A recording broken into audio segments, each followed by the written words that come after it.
Welcome to the Small Steps, Big Wins podcast. I'm dedicated to helping you take control of your life.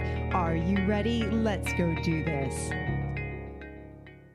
So Cheri, I'm so glad you're here. It was a delight to get to know you, and I'm glad that Heather connected us. I would love you to just go into your background, and I'm looking forward to learning more about your work and your book around autism. So let's just go from there. All right, perfect. Well, Sue, thank you for having me. I'm very excited and glad Heather connected as well. Heather's very good at that, right? So Heather, if you're out there watching, shout out to you for sure. But I'm Cheri Dixon. I'm here in Houston, Texas. I've been here basically since I graduated from college in 1995. I am very old, not very old, but older than what I feel some days, right? But I came to Houston after college and took my very first teaching position. At the time, it was very hard to get positions up in the small town in Iowa that I'm from.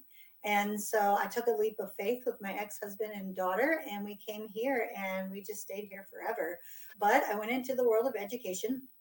I always knew I was going to be a teacher. I actually wanted to be a physical education teacher to start because I wanted to help people learn how to live a healthy lifestyle so that they wouldn't have eating disorders later on in life. That was, my mom had struggled with some body image issues, and I just saw her really, really battle that. And so I wanted to be able to do something. Nobody says that when they're 6, but I did.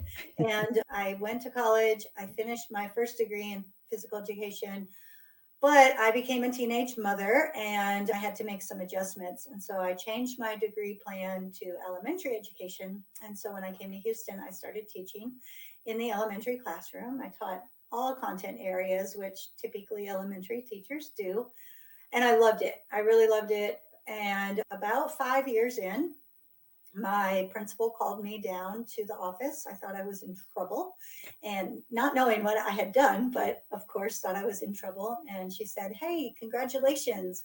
We're going to take you out of the classroom and we're going to start grooming you to be one of our principals soon." And I was thinking, no. And she was like, yes. And so that's when my journey began in leadership. And I found that I had a lot of great skills, right? I knew how to organize people and manage people and all of the things, but I didn't necessarily have all of those good leadership skills, as in knowing how to empower people to do the work, right? But over the years, I was very fortunate. I had some amazing mentors. I was able to study at amazing places. My master's degree is from the University of Houston, and they have such a great program there. And then I even got to study at Harvard University for a summer at their principal center. So Cool. that was a great experience as well. I continued on. I became a principal. I stayed in the seat for 16 years, which was a long time.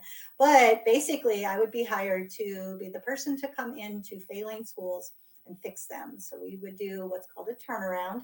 It had to be done quickly because the state would come and take them over if not. And I did 2 schools here in Houston. And for a brief moment, I went back to Iowa. I was in Des Moines, Iowa for a couple of years, and I did a school there as well. And I loved all of the work. I loved growing teachers. I loved building communities.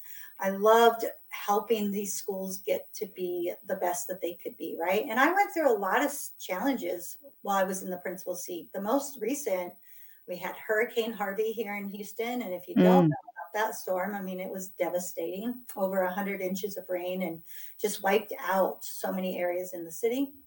We went through that. Of course, the pandemic.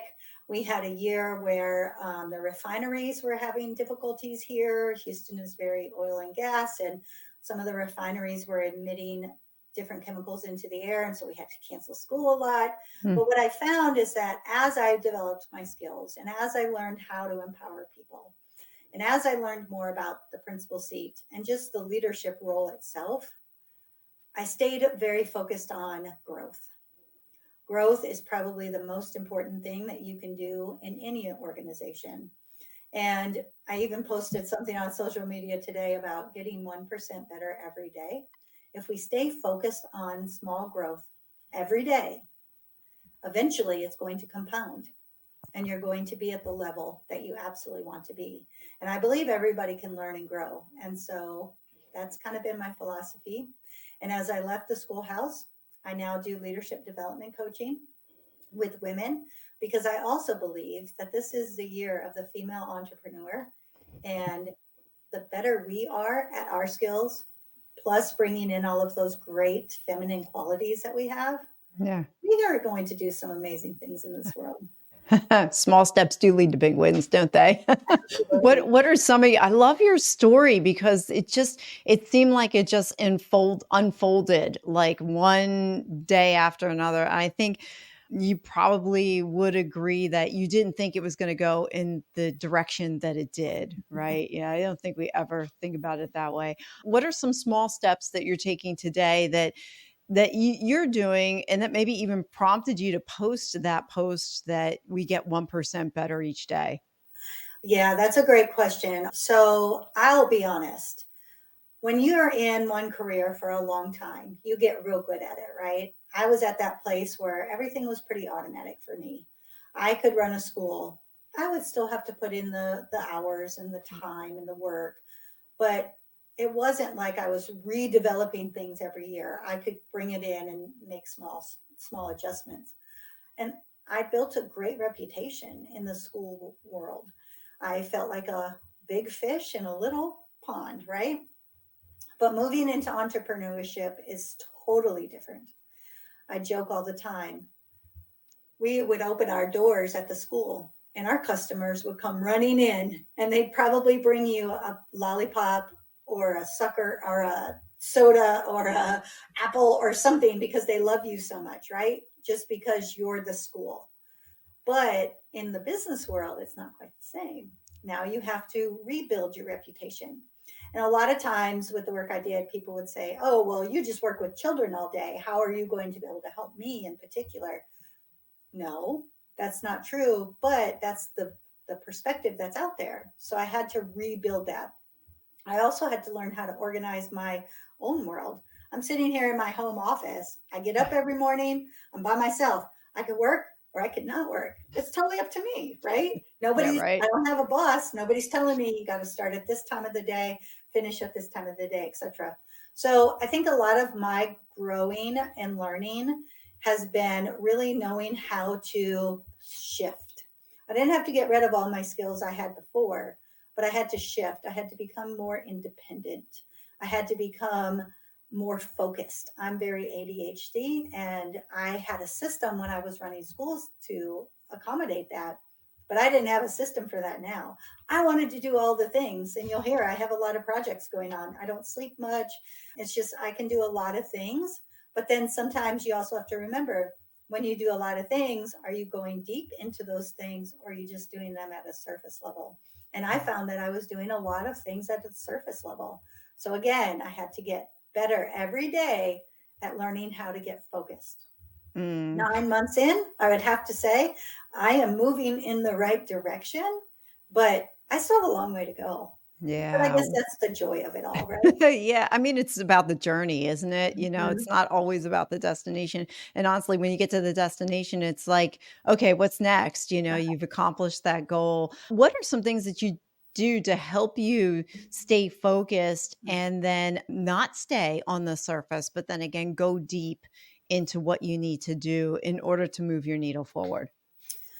I've learned to be very, very conscious of my calendar. I have a digital calendar, but I do keep a paper calendar, and I am like married to my checklist. So I time block my day. Every day has a theme. So Mondays might be for, I'll just say recording, Tuesdays might be content creation, etc. And then within the day, every 30 minutes, I'll say what I'm going to be doing, and then I have to check it off. Because another thing is I'll start things and then not finish them sometimes, right? That's another characteristic of ADHD. So I have to show myself, you did this, check, almost like giving myself the smiley face, right? For getting the task done. In addition to that, I keep a checklist for the week. So I don't necessarily have to do these things on a certain day, but they have to get done before the end of the week. And if they're not done on Friday, guess what? You're working on Saturday or Sunday. And so that's one way I keep myself organized, in addition to setting timers and those types of things. But I've embraced this whole idea of like a power hour, to where I'll say, okay, and I live with my dog, right? Okay, let's go for our walk at 11. We come in, now I'm going to work for 1 hour. And I shut myself in here and I work on the Mhm. one thing for that hour. And then I Yeah. give myself an opportunity to take a break. Maybe go back out with the dog, get a drink of water, maybe call a friend, whatever it is. But it gives my brain a break, because that 1 hour, I'm going deep. Mhm. I'm going to get tired. But if I don't, I will flitter around. That's my word. I just flitter and I just kind of float, and I'll look at everything. And Yeah, so, I hear myself in you as you're talking. yeah, I mean, I think it I happens really for do. so many of us, right? Yeah. Yeah, I mean, and we can get so distracted too. I mean, social media, just like think of Facebook or scrolling on anything's Facebook, Instagram, X, doesn't matter. You could start scrolling and you tell yourself, yeah, I'm only going to do this for a minute. And then you look up and it's like, oh shit, it was like 20 minutes later. Where did that go? But I can relate to the deep work too. I do the same thing. You're in the process of writing a book. You have to go into it to stay focused. And then sometimes you have to take that break. So it's it varies, but I heard the maximum is like 4.5 hours. What prompted you to leave the education world and leave being a principal and take that leap to go out and be an entrepreneur? I have to be honest, I get this question a lot. And I'll say it is a good question, because one thing we learned in the pandemic is that we always need teachers, we always need principals, we'll always need schools, right? We Mhm. Working remotely for that kind of environment just doesn't work. It's a steady job and it's always going to be there. And it's very structured. You always know your pay, you always know you'll have benefits, that kind of thing. And it was a hard decision to leave, because it wasn't that I didn't love it. I loved my job. But what happened for me, I got divorced 13 years ago, and I started to feel myself become a little bit antsy. I say a little bit, is this the right place for me? I had been a principal for about no, maybe about 3 years at that point.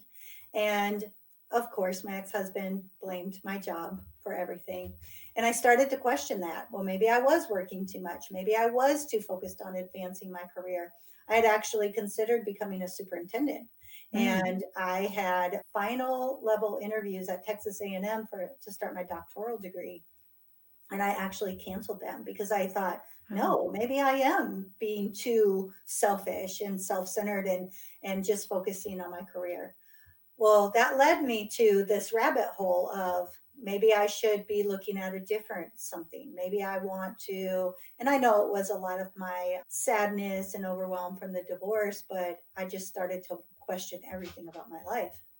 However, I stayed in it. I went to Des Moines during that time. I came back. I took on my last job here in Houston, and again, loved it all. But as I was turning 50, one of my very close friends, her and her husband and their two daughters, got off a flight from vacation. Within 2 hours, he fell out and passed away. Oh, wow. And they were in their 50s as well. And it put everything into perspective for me, because one thing I did do when I went back into this whole mode of, no, I'm going to stay in education and make big things happen, I dedicated my life to the job. I didn't take vacations, I didn't take time off. I was 24/7.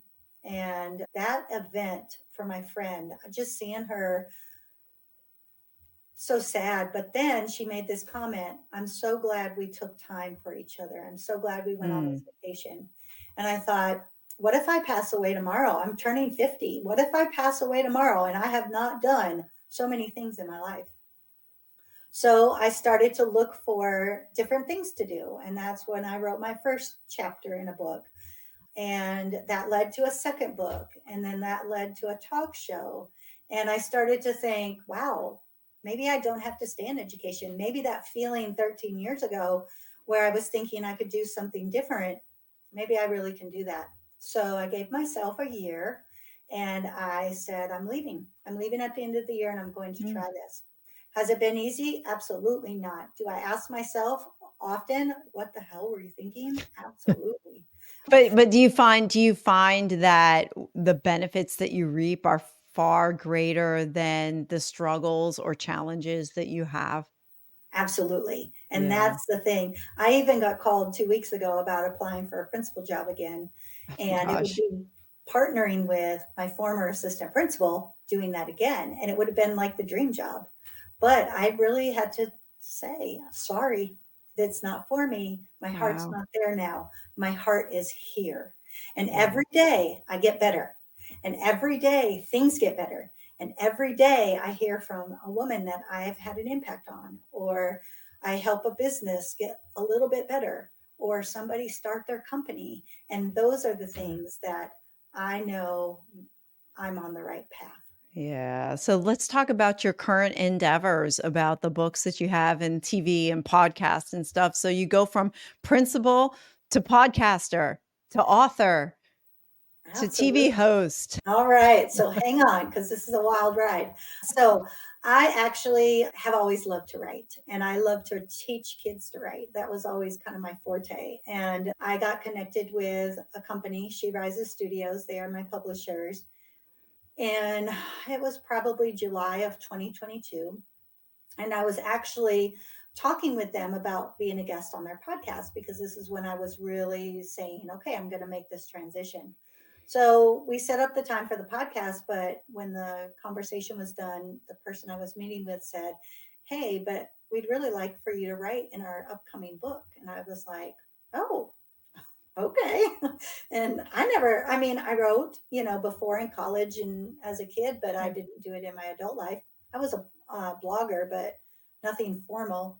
And she's like, yeah, we've got this book. And so the book came out in October of 2022. It's called Unleash Her. It's What an did you write about? What did you write it's about?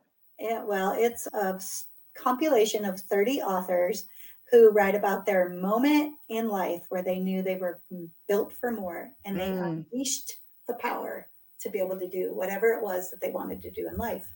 And I write specifically about the moment I had my daughter, and I knew I had to step up and be that strong female role model for her.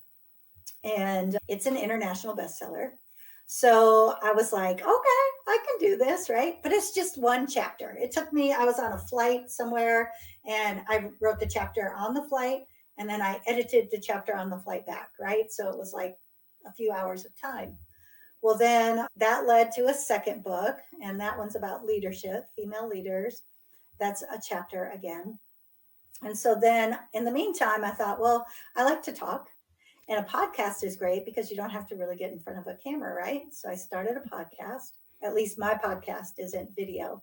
Mm. And it was ugly at first. It was raw, right? It was kind of messy. They all are. They all start that Yeah, way. My early ones from last year, they're all like it they're is. rough. They're rough. Yeah, you're talking to yourself. But I got real Yeah. good at talking to myself.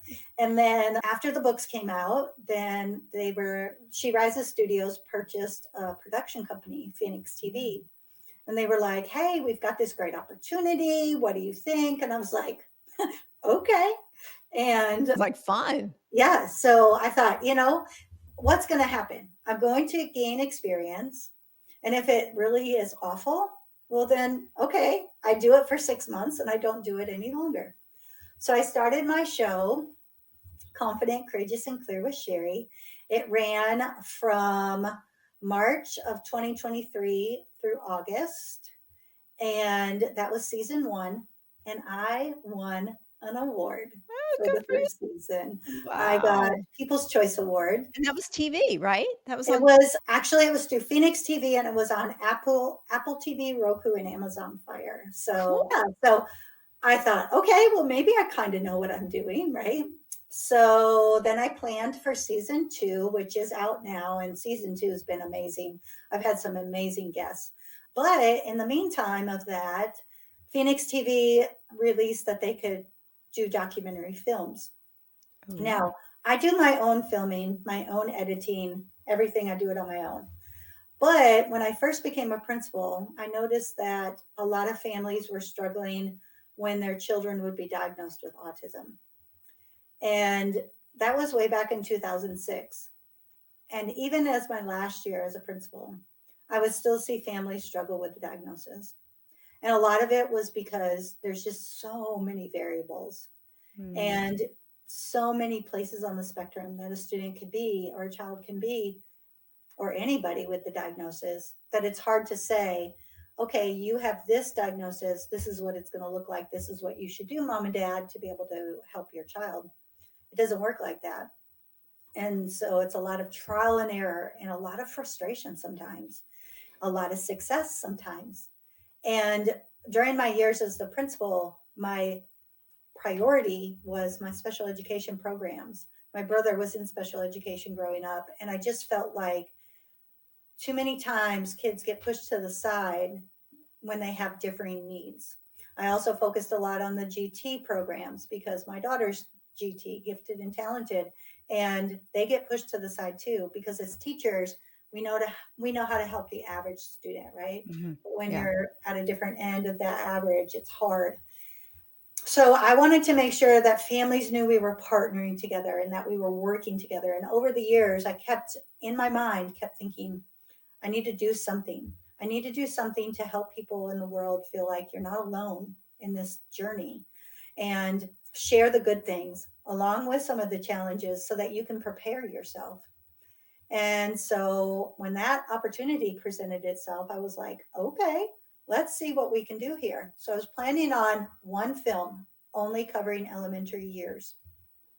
But as I started planning and talking with people and getting to know more people, connecting with more people, Yeah. it became an 8 episode series. Wow. And it released on April 1st. It's called Somewhere on the Spectrum, Navigating the World of Autism. And we banded each episode. So we've done our introduction of the team, we've done the early childhood years through elementary. I just finished secondary schooling, and I'm releasing next week young adulthood and recording for middle age because those are things I never even thought about as a principal. Right. Those were not in my Right. wheelhouse, but I'm learning so much. Well, they weren't in And your world. yeah, Yeah. exactly. So that's out. So that's very exciting. Wow, congratulations. That Thank is you. very exciting. How long did Yeah. it take you to film all this? Like, to collect all the data So and put this yeah, documentary together? well, it's been in my mind for about 20 years, Yeah, right? right, But yeah. That's how they all start. yeah, once I got, kind of an idea of what I was going to do, and then started meeting with people that wanted to be involved, and then outlining episodes, and then actually recording for the episodes, and then editing the episodes, I think I've spent probably close to 50 hours on this so far. And I still have 4 more episodes to create. Oh, wow. So it takes some time. Now is more the creating of these episodes. So it's maybe about 2 to 3 hours per week. But that initial planning and preparing and outlining and figuring everything out, getting contracts together, because it almost has become its own little business, right? Yeah. But if it does what I hope it does, and that's to just support at least one person, then it's worth it for Yeah. sure. What were some of the surprising things that you learned while going through this process, either about autism itself or the people that you met or even filming while you're doing this? A lot of really neat things have come out of it. I have one young lady that she's a student at Texas A&M University studying neurodiversity and wants to continue to go on and help people like her. And Mm. she's the most unique little fun girl with great stories. And at first when I started filming with her, she was real conscious, right? She wouldn't look in the camera. Even when it was just her and I talking through a Zoom, she wouldn't look at me at first either, which is a characteristic, of course. But as we've gotten to know each other, and I said to her last week after we filmed, I said, all right, you're on my team now. So I'm going to keep a watch of what you do for the rest of your life. Oh, And wow. she looked at me and smiled. And, Oh, it made me know that I had that connection with her. Something that's been really surprising, meeting with people that work in the realm of post public schools. When your child is diagnosed, they need to, dependent upon your state or country, But if you're going to have assistance for them as adults, they need to do it at that moment because it can take 15 to 16 years on a waiting list to get assistance. Wow. So if you think about somebody who doesn't get diagnosed until they're maybe 15 or 16 years old themselves, specifically in Texas, this person was talking about, but they could have to wait until 32 to be able to receive any kind of Social Security or Medicaid or any kind of Oh, assistance like wow. that, especially if they need more structured services in adulthood. Huh. So, I think that there's just so much about this that none of us know. And Yeah. pulling all of this information together, again, I think it will shed some light on Yeah. the journey that these neurodiverse people have to endure. Yeah. Wow. For So for the for those who are listening and are not familiar with autism, and that would actually include me, and maybe it's just because it's not part of my world, I haven't really looked into mhm. what it is, but how would you define or explain autism to somebody? That's a really good question. And it's really hard because, again, there's so many points along that spectrum. But Okay. basically, what I would say is this: they think in a different manner, they're neurodiverse. And that's one of the new descriptors for this population, meaning that there's something going on neurologically that interferes or creates these different patterns in people that will affect communication. It will affect their patterns of behavior. Of course, some are on a very high end, so you might not ever even notice it. And Hmm. some are on the very low end, and they may encompass every characteristic that's being described. But what I always said was, we are unique in our own way, every single one of us. And we have to embrace that uniqueness and figure out what works for each and every person. And I never say the word normal. I've learned to use typical, what would be a neurotypical Hmm. person as compared to a neurodiverse person. But again, I think the characteristics are just so vast, but a Hmm. lot that it has to do with is those typical communication patterns and behavior patterns. For example, I've seen a lot of students when we start to suspect as school people, maybe not speaking, or maybe when they're with other children, they don't play together, but they parallel play. So they're playing, but they're separate. So they're not engaged in what the group might be doing, but they're doing their own thing. I've seen others where they're very fixed on a specific topic. I had a student once that dinosaurs, everything was about dinosaurs. So whenever he would answer questions in the classroom, every answer was something about dinosaurs, which didn't match what the conversation was, right? So it's Oh, uh-huh. these different patterns that you start to see. But I have also seen some extremely intelligent people that you would go, huh, something's just quite not quite right with this person, but they're so smart. And you start to wonder if they're being defiant, but they're not. It's just that's their behavior. That those are their patterns of behavior. Mhm. So it is hard, but I will say this for parents out there, if you start to suspect maybe something just doesn't look typical as compared to other children or other people of that same age group, that's when you have to start asking questions. Mm. And you can start with your school, you can start with your doctor, but there are people trained out there to support and help. And even if you suspect, doesn't necessarily mean that your child or you Right. yourself are going to be diagnosed, but it's better to wonder and then get the support if you need it than Yeah. to continue to suffer. Well, was Because, oh, I was just going to say, one of my guests on the show shared, you have to remember this: they already know that they're different. So they can go through life wondering why they're so different than everybody else in their school or everybody else at their job or whatever. Or you can give them some answers and some supports along the way. hmm. So, yeah, my thought was since it's such a wide spectrum, like you can't there's so many different characteristics. How then is it diagnosed? So I can speak specifically about Texas that, we can diagnose at the school level here. I know that there are but it has to be with a psychologist. And Mhm. then there are private psychologists, of course, that will diagnose. But we look for two things in the schools. We look to see if the pattern of behaviors match the patterns that would be within the spectrum. And number two, is it affecting their schooling in some Mm. kind of way? And that could be academics or behavioral or emotional. But a psychologist is typically who does all of that diagnosis, and they're specially trained in the ability to do that. Hmm. Okay. Okay. In your documentary and the people that you've come in contact with, so you've had experience at the school level. What did you find most surprising when you went into the young adults that have autism or the adults with autism, where it would be different than what you would have seen at the school age level? I think one of the most surprising things for me is the fact that public schools really are a great thing, right? We have the whole gamut somewhere within that district. You're going to have the different kinds of supports that are needed, at Yeah. least here in the United States. One of my guests is from Canada, and their schooling back in the day didn't have all of that, but has evolved.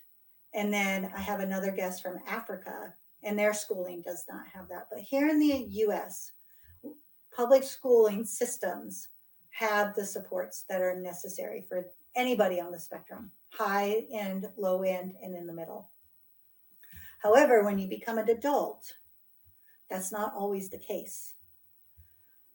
A lot of adults that are on the high end, they can be totally independent with a few support services.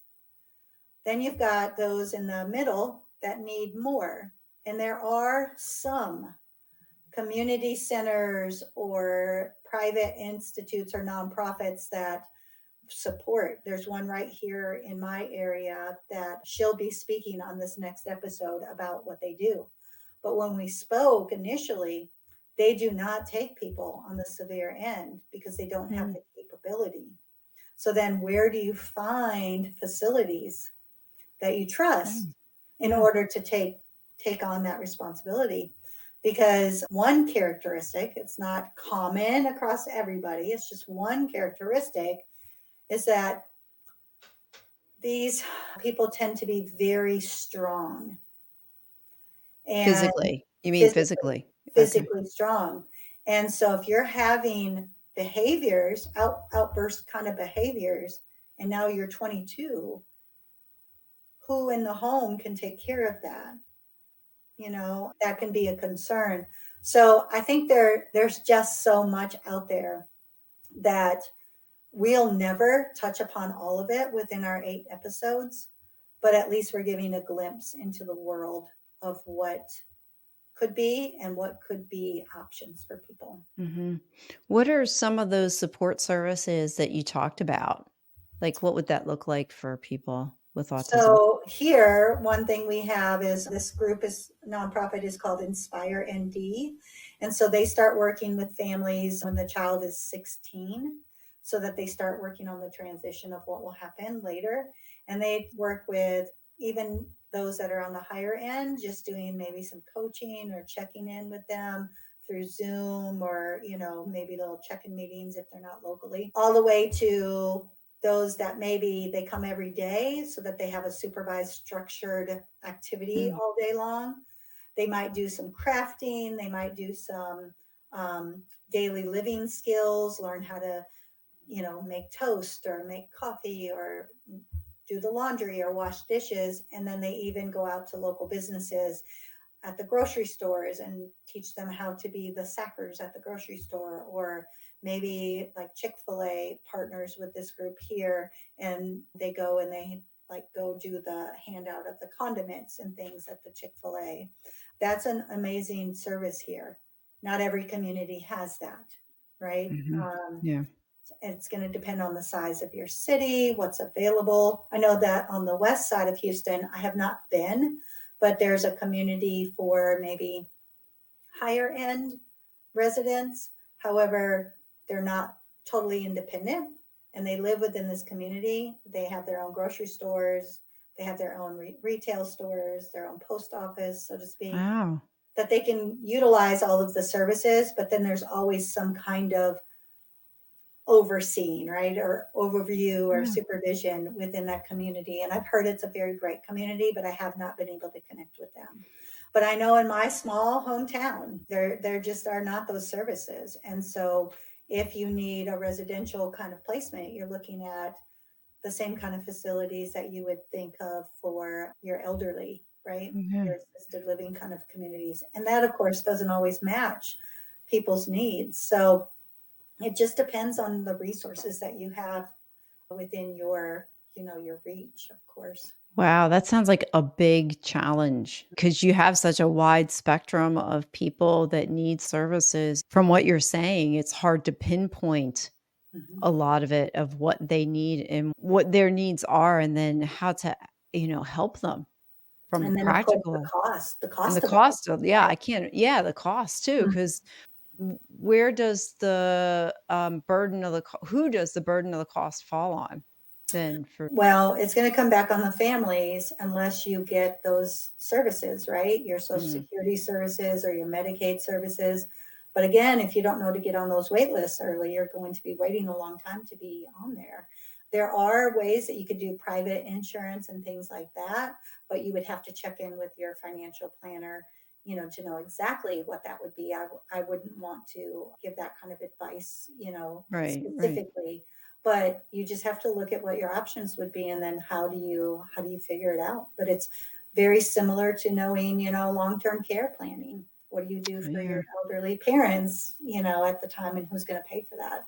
The yeah. burden's got to come back somewhere. Yeah, I mean, I would think for parents that have autistic children, they have to have some provisions for Mhm. them after they pass away because that's a And I I'm mean glad you mentioned that because episode number 6, we're going to be speaking. It's totally about a woman up in Canada who now is the caretaker of her 2 elderly brothers. One is mm, 65 and one is 71. And after their parents passed on, she got that responsibility.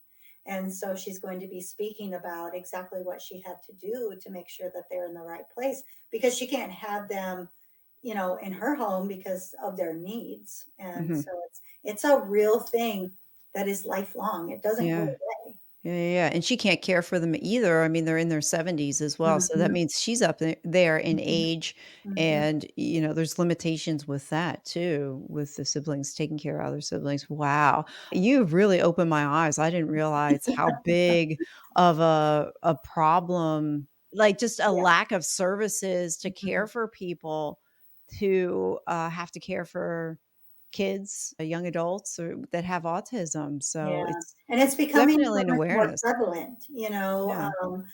way back in the day, maybe we just didn't know what we didn't know, but there wasn't as many people diagnosed, and now many more people are getting diagnosed. Yeah. And so again, it's a big concern. That's what I'm Yeah. going to say.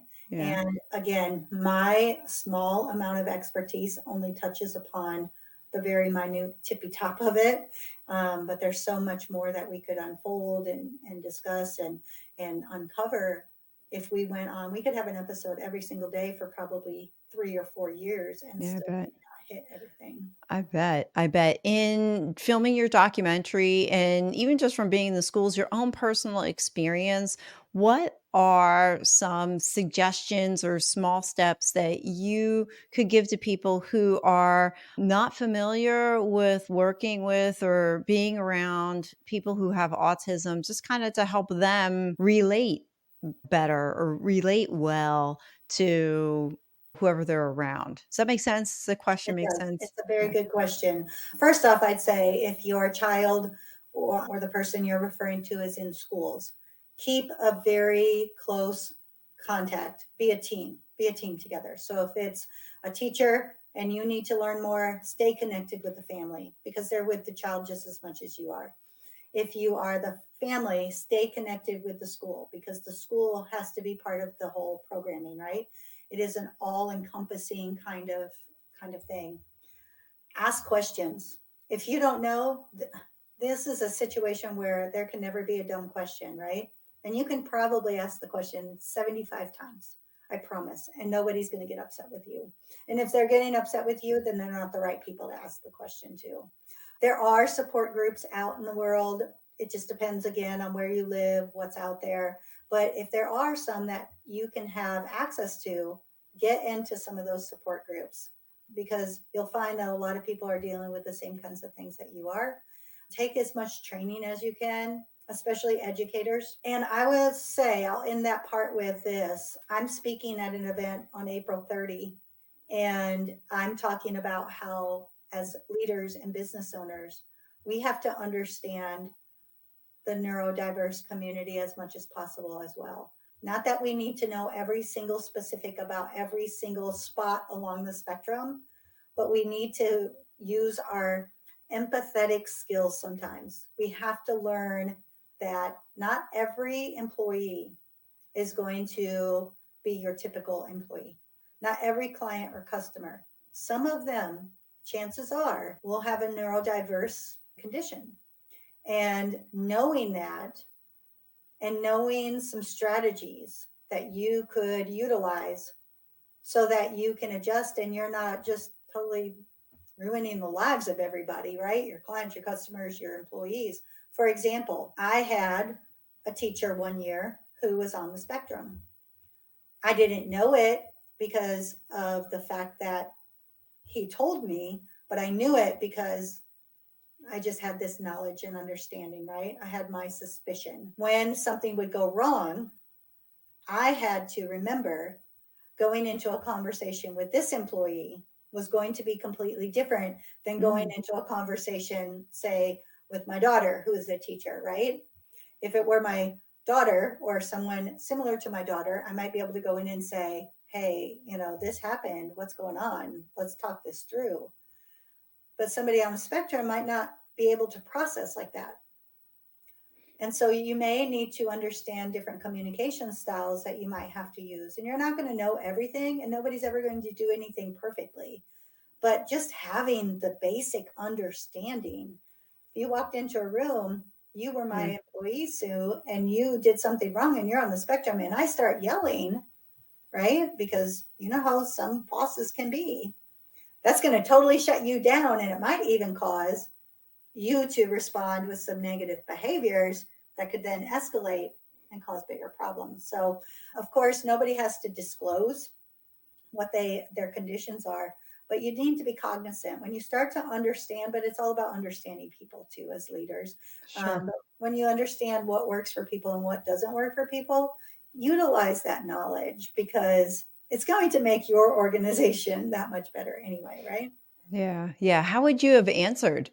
How would you answer if you had suspected, that one teacher when they Well, walked in and yeah. I mean, I'm trying to think from a leader perspective or, small business owner perspective. Like, I don't even know how I would reframe what's going on in my brain. So just what would an example be?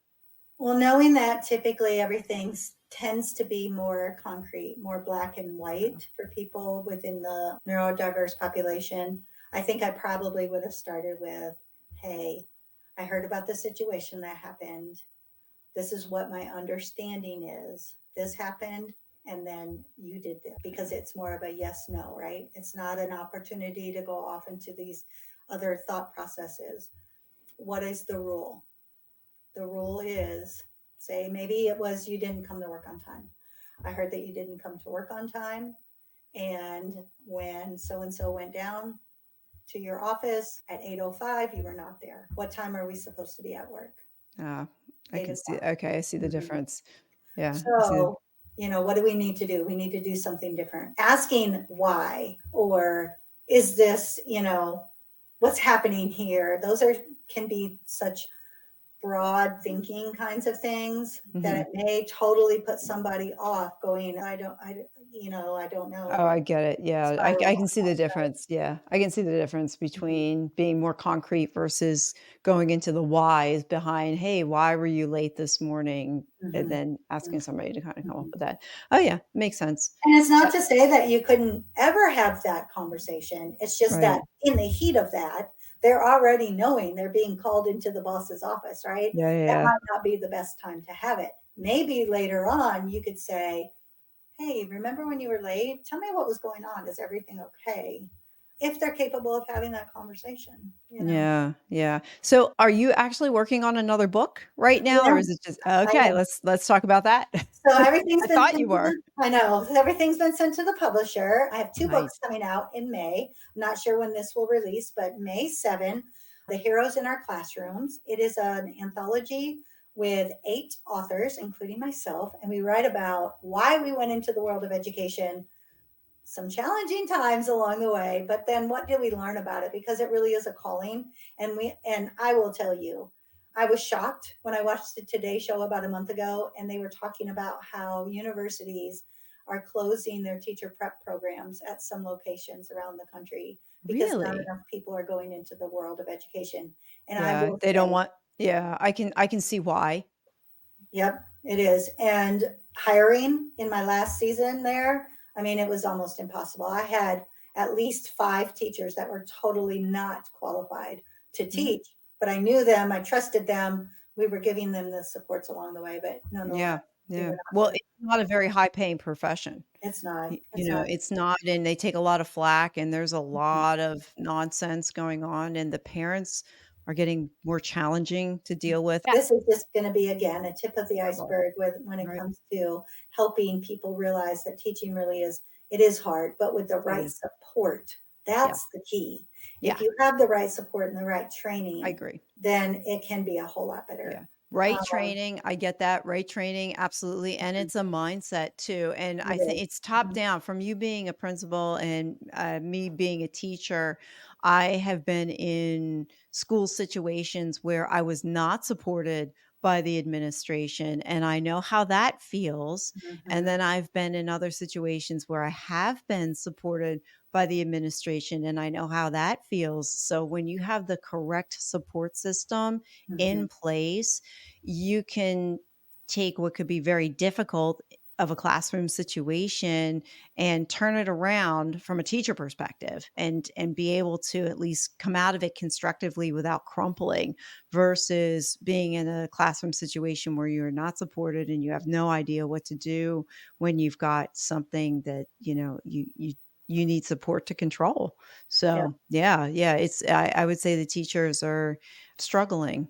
it is. It Is it is. and So this is going to be a great book though, because yeah. I actually even I hand selected each of the authors, but I actually have my 8th grade language arts teacher writing Oh, it. that's so cool. So yeah, Yeah, it's I can't wait to read that one. All right, so that one's coming out in May. What's the other May one? 7 on National Teacher Day. And then on May 28th, which is my 53rd birthday, my first solo book's coming out. It's called She Said Yes, and It Made All the Difference. And it does really talk about the 5 times in my life where I had some really hard decisions to make, like really hard. And my mind was racing and my fear was trying to take over. And I ended up saying yes. And then I talk about the lessons that I learned about myself along the way. So I'm Oh, excited sweet. for that one. Yeah. I'm excited for that one too. That's a great title. Thank That's you. Thank exciting. you. Yeah, I can't wait. Well, my book just went off to the editor for a second round. So, Very nice. Very nice. It's so we're getting fun there. to know. Like, I don't know about you, but it was so therapeutic for me. Like, Oh gosh, yeah. cathartic, I think is the word that I use. Yeah, Just maybe. Yeah. absolutely, yeah, it's absolutely cathartic. And I think just publishing it and getting it out there into the world, it's like part fear because you're putting yourself out there, but it's part exhilaration because if you're writing at least, well, both of our stories anyway, our books are our own personal experiences and we're putting them out there. And if to me, if it just helps one person, then it was all worth it. It's Absolutely. not, I'm not looking for whatever it does, it does. It's really like you release it and you let the book be what it's going to be. I'm just doing it without expectation. It's Yeah. just like, is it gonna be a bestseller? Okay, if it is, great, that's fine, but let's help some people along the way because, honestly, it's almost a selfish work. Did you find, like, your book was almost selfish in a way? I just did it for myself just to get this thing done. But No, yes and no. I have yes to and say, no. I think honestly, my first book, the Unleash Her anthology, was a little bit more like that. I was just like, wow, look at me. I'm so cool, right? I'm in a But book. now it is really more about even the process of writing it. I sat down and reflected, what did I learn from that? Mhm. And that's where kind of it's taken. And I don't know if it's because it's, it'll be actually my fourth published book, or if it's my age. I don't know. I think I'm a bit older than you, but No, no, no, no, I'm just a year younger. okay. That's it. So I don't know what it is, but I feel like it's now, like you said a minute ago, it's about the impact that it can have on others. I Yeah. do want to get it out to every single person. I do want to hit the bestseller list. I'm going to tell you that honestly, only I do too, because, but I'm trying to keep my ego down on it. Like, I wanted to hit the bestseller. Like, there's a fear there, like, "Oh my god, it's gonna hit the bestseller list." That's kinda scary in a way, but then it's the other side. It's like, "Yeah, I can check that one off the box. well, and Dude, got also it." when that's behind your book, then Mhm. more people will want to read it. Yeah, this is true. This Yeah. is true. Yeah, So, there's a lot of truth to that. How long did it take you to write this book? I'm just curious. so I got approached at the end of December. Okay. Had no idea what I was going to write about. So it took me about 4 weeks or so to kind of gather my thoughts.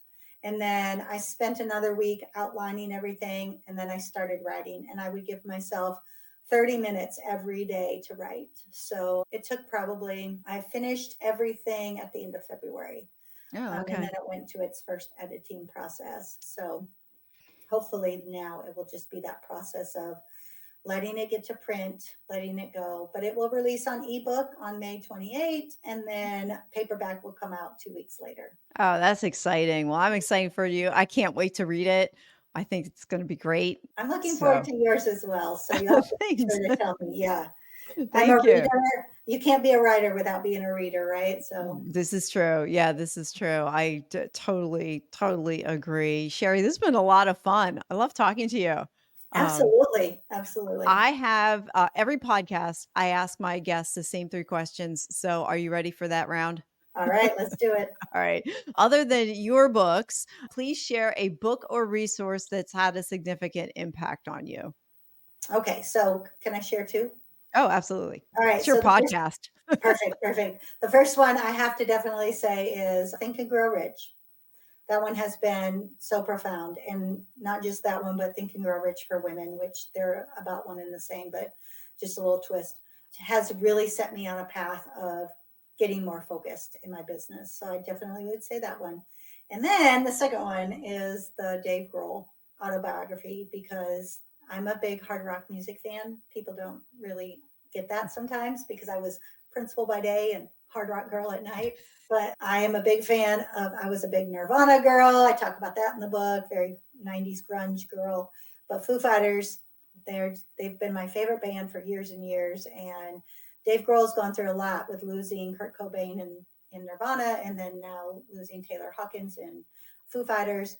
And he writes about those challenging times. Plus, his mom was a teacher, and she just taught him so many things Hmm. about the world. And he's a good guy. And I don't know if people really get that, but it had a big impact on me as well. Oh, cool. All right. The second question I ask sometimes opens a Pandora's box, and you can go talk for another 10 more minutes, which I don't care, but I love the question. So I keep it anyway. Okay. What's one question or topic you wish I would have asked about, and how would you have answered the question or expanded on the topic? So, one question that I always think people should ask, I don't even ask it though. This is so funny. So it is opening a box, right? Who's had the most impact on your life? That's a good question. Yeah. And I have to say, I always thought it was my grandpa, because he he always told me, you can do anything you want. But to be very, very transparent, it's my daughter. My daughter, I had her when I was 19, very unexpectedly, did not Mm. know, didn't didn't know what I was doing. I was getting ready to go off to college, and I wasn't married yet. I did marry her father, but lots of ups and downs through life. And I only have one. She's 33 now. She's getting ready to be married this year, so we're excited about that. But we've built a great bond, and that's from the hard work and always knowing. I didn't have a great relationship with my mom, As a matter of fact, we did not speak for years and years and years. And that started when I was 14. And that's a time when a girl needs her mom. And it made me not want to be a mom because I was afraid I was going to follow in her footsteps. And it happened. I became a mom, and I had that choice. It's one of the stories in the book. But when I made the choice to be the mom that I needed to be, it meant that I had to live a big life, and I had to live a respected life, and I had to live a life on the right path. And yeah, so I think she had the most influence on me. Wow. Wow. There's a lot of similarities in our stories going back to like childhood and stuff. So I can relate. As we close, what is one small step that someone can do today that's going to help them change their tomorrow? Mm, wow, that's a good one. It's going to sound like a big one, but it's a small step. Okay. If you tell yourself you can, you're halfway there. Your brain believes whatever you tell it. So if you say, I can't do this, okay, then you can't. That's what you believe. But if you say you can, every day, you're going to find that you can do more than what you ever anticipated. I love that one because it uses the power of the English language to really press in to the reality that what we tell ourselves really does matter. And I've done a lot of work on this too. And this is actually part of my book as well. The brain doesn't know the difference between fact or fiction. So if you tell it that you can do something, then you can go do that stuff. Isn't it in Think and Grow Rich? Doesn't he say if the mind can conceive it and believe it, it can achieve it? Yep. I love it. Great. Cheri, how can people find you, reach out to you, all that fun, good stuff that comes at the end of podcasts? Yeah, absolutely. Of course, on the social medias, right? I'm on LinkedIn, Facebook, and Instagram, either Cheri Dixon or Cheri Dixon Consulting. You can email me, Cheri at CheriDixonConsulting.com is my new business email. I'm so official now, right? Or you can head over to my website. Again, I like to keep things simple, so it's just CheriDixon.com, and you can have all the links there to everything going on. Perfect. Well, thank you so much, Cheri, for the gift of your time. I have thoroughly enjoyed our conversation. I cannot wait to talk to you again. Absolutely. I loved it. And thank you, Sue, for having me. And for those of you out there, go be big. Go be big. Thank you for listening to another episode of the Small Steps, Big Wins podcast. I value your time with me and I seek to make every moment count. In order to make lasting change in your life, listening is usually not enough. So I want to ask you, what practical steps are you going to put into action today as a result of listening to this podcast? Remember, any step, any action, no matter how small, starts your journey to a big win. And if you're not sure where to get started, check out my website, personalcoachfinder.com, and find someone who can help. Remember, life doesn't get better by chance, it gets better by choice. Take small steps today and make your life awesome, friends.